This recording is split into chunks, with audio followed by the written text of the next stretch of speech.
Bonjour à tous, je vous invite à vous abonner à cette chaîne, à aimer, à partager, à commenter ces vidéos, c'est très important. C'est une manière de nous soutenir. Merci à vous tous. Bonjour François Bousquet.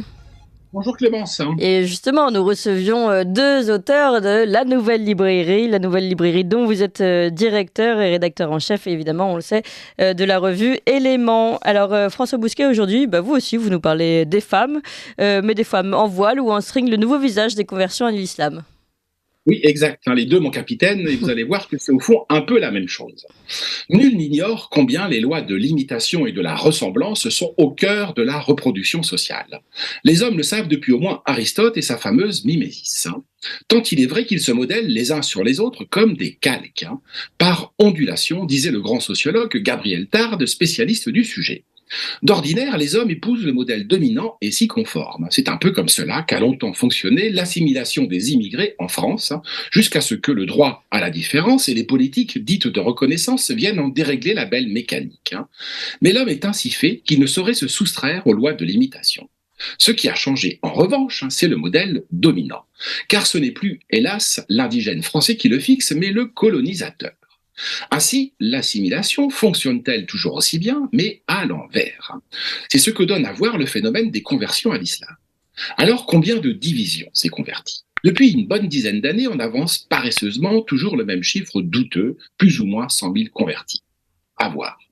Jusqu'aux années 1980, ces conversions concernaient une élite en quête de spiritualité ou d'orientalisme, à l'instar du traditionnaliste René Guénon et du chorégraphe Maurice Béjart. Les conversions se faisaient au cas par cas, individuellement, alors qu'aujourd'hui, elles sont collectives, comme au temps du Bas-Empire, quand les peuples vaincus adoptaient la religion du vaincu. Jusqu'à il y a peu, c'était surtout visible dans les banlieues où une jeunesse acculturée embrassait la foi islamique pour se plier au modèle dominant. On la retrouvait sur les terrains de football ou en prison. Un exemple, un seul, mais ô combien édifiant. Le gang des barbares en 2006. Sur les 27 personnes impliquées, toutes musulmanes, 8 étaient converties, dont Emma, Lapa, Dylan Halimi. La récente condamnation d'Amandine Lecause, une convertie qui avait gagné la Syrie pour épouser un des bourreaux de l'État islamique, est venue nous rappeler que Raqqa ou Fallujah constituaient également une destination pour ces nouveaux soldats d'Allah. Rappelons au passage qu'il y a 22% de convertis parmi les djihadistes français, selon nos services de renseignement. Mais tous ne choisissent pas l'État islamique. Ils sont de plus en plus nombreux à lui préférer la finance islamique et ses paradis fiscaux émiratis. Car sur l'atlas de la charia et du bling-bling, la Mecque est désormais à Dubaï et Instagram est son prophète. Le sociologue américain Mike Davis avait déjà décrit ce monde dans Le stade Dubaï du capitalisme en 2007, celui de la version climatisée de l'islamisme dans les pays du Golfe, où une ribambelle de bimbos siliconés, toutes issus de la télé-réalité, fraîchement convertie à l'islam, se réinvente une vie épicée aux couleurs des mille et une nuits. Influenceuses ou influ-voleuses, ces ex des Marseillais, des Ch'tis, des Anges, de Secret Story, ont toutes succombé au charme de l'arabe phishing et de l'islam phishing. Pardonnez le globish, mais c'est le fait de jouer sur une identité arabo-musulmane pour attirer des abonnés. La conversion, c'est aussi la quête mimétique d'une arabité fantasmée qui passe par la ressemblance physique.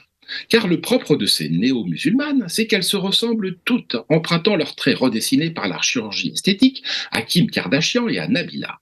Fossiles, faux ongles, mêmes implants de pommettes, même chirurgie du nez retroussé, même lèvres pulpeuses. Claude François avait ses Claudettes, nous, on a les clonettes fabriquées en série selon les standards cosmétiques de la société du spectacle. Elles ont troqué leurs robes moulantes pour des djellabas amples et sexy. Difficile cependant de distinguer chez elles la shahada, la profession de foi en Allah, du cha-cha-cha, le pas de danse. C'est la génération string voilée. On avait pris l'habitude de les opposer. Or voici que le string et le voile ne forment plus qu'une seule et même panoplie réversible parfaitement assortie au clinquant de Dubaï. Après la télé-réalité, la téléprédication. Avec la téléprédication, le téléachat. Au fond, c'est la conversion à l'islam envisagée comme une reconversion professionnelle. Des noms, en voici quelques-uns, tous enfants de la télé-réalité, tous convertis.